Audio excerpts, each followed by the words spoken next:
क्या है, अंक और विद्यार्थियों की संख्या संचय बारंबार होता है। ठीक है, तो यहाँ पर जैसे अंक के दे रखे हैं 0 10 10 20 और 20 30 30 40 40 50। ठीक, तो यहाँ पर क्या है, अब विद्यार्थियों की संख्या इसमें कितनी दे रखी है, 5 दे रखी है, 15 दे रखी है, 30 दे रखी है, 8 दे रखी है और 2 दे रखी है।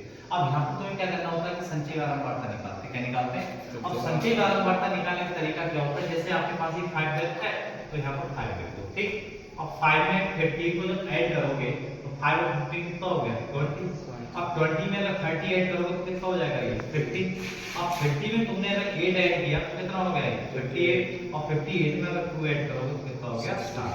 मैं कह सकता हूँ यहाँ पर जो n की वैल्यू आएगी इन सबको यदि मैं जोड़ूं विद्यार्थियों की संख्या को तो कितना आएगा 60। ठीक, अब ये 60 आने के बाद तुम क्या करोगे, जैसे इस 60 का जो आधा करेंगे 60 का आधा। अब यहाँ पर ये देखिएगा अगर मैंने इसे n बराबर यदि 60 है और मैं 60 का यदि आधा करूंगा तो मेरे पास कितना आ जाएगा 30। अभी जो 30 देखो ये किस वर्ग अंतराल में आ रहा है, ये 30 किस वर्ग अंतराल में आ रहा है, तो 5 में तो आएगा, 5 बहुत कम है। 20 में आ जाएगा, 20 में भी नहीं आएगा, किसमें आएगा फिर 50 में आना चाहिए।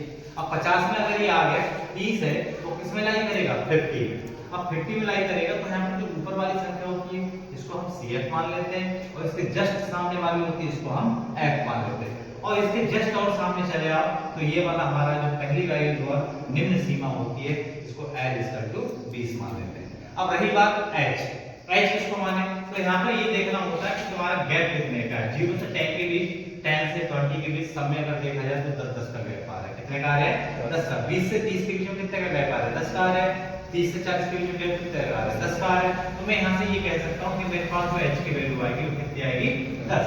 अब जबकि जो माध्यिका का जो फार्मूला होता है वो क्या होता है, माध्यिका का जो फार्मूला होता है वो ये होता है कि L plus n/2 minus CF बटे में F इंटू H, ये आपका माध्यिका का फार्मूला होता है। ठीक, अब ये वैल्यू इसमें पुट करेंगे तो देखो मैंने यहाँ पर तुम्हें वैल्यू बता दी कि जो तुम्हारे पास जो H की वैल्यू कितनी है 10, L की वैल्यू तुम्हारे पास कितनी है 20।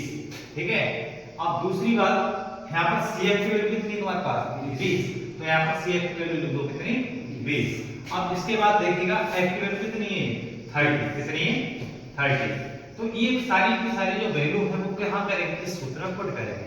जब इसमें हम पुट करेंगे तो देखना L की वैल्यू कितनी तुम्हारे पास 20, समझ रहे हो मेरी बात को, n/2। अब देखो यहाँ पर n की वैल्यू कितनी है, देखो गौर से 60, कितनी है, तो यहाँ पर लिखोगे 60 बटे 2 माइनस CF कितनी है तुम्हारे पास 20 बटे में F देखो कितना है 30, कितना है 30। अब इसके बाद में ब्रैकेट करोगे और H की वैल्यू कितनी है तुम्हारे पास में, H की वैल्यू 10, तो यहाँ पर क्या लगा दोगे 10।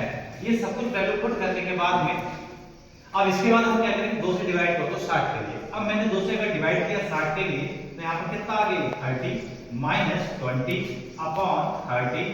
अब यहाँ पर क्या करोगे इनटू 10। यहाँ तक ये बात समझ में आई। अब यहाँ पर 30 में से अगर 20 हटाए तो कितने बचे 10 बचे, तो यहाँ पर क्या लिख दो 20 प्लस 30 में से 20 क्या कितना 10 और इनटू में कितने 10 बटे में कितना आया 30। अब एक 0 से 0 कैंसिल हो गया तो तुम्हारे पास क्या चाहिए 20 प्लस ऊपर हो गया 10 बटे में कितना 3। अब 3 से डिवाइड कर दो 10 के लिए। अब तुम लोग 3 से डिवाइड करोगे 10 के लिए तो देखो तुम्हारे पास क्या बनेगा 3 3 या 9, 10 में से 9 गया 8। अब यहाँ पर लगाओ 0.0, 3 3 9, तो तुम्हारे पास ये बिल्कुल चलती रहेगी। ठीक है, रिपीटेड ऐसा आप देंगे ये कभी इसका सिस्टम 0 नहीं आएगा। तो यहाँ पर क्या करोगे 20 प्लस 3.3। अब इसको जब ऐड करोगे तो कुल मिलाकर तुम्हारा जो आंसर आएगा 23.3। ये तुम्हारा